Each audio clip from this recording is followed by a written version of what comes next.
Today we are going to make peanut chutney, for which the ingredients are 2 onions, 4 tomatoes, half cup of roasted groundnuts, 5 Badigi Chillis for color, this one, and around 6 to 7 red chillis, which is for the spice.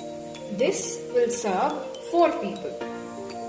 Take a pan, add around 2 teaspoons of oil, salt your onions till they are golden brown, and then add your tomatoes and see to that both of them are cooked.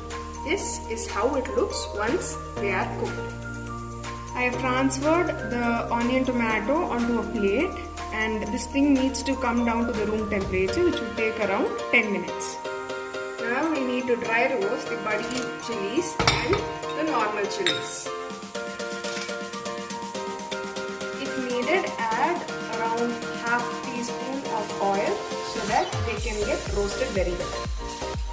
Salt the chilies till you get the aroma. I've added the tomato, onions, the groundnuts and the chilies, and I'll be grinding them now.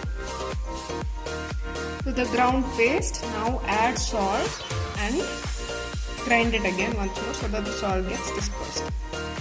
If the paste seems to be a little too thick, add a little bit of water so that it grinds very well. So this is the final product. This thing can be had as a instead of for coconut chutney. Hope you like it.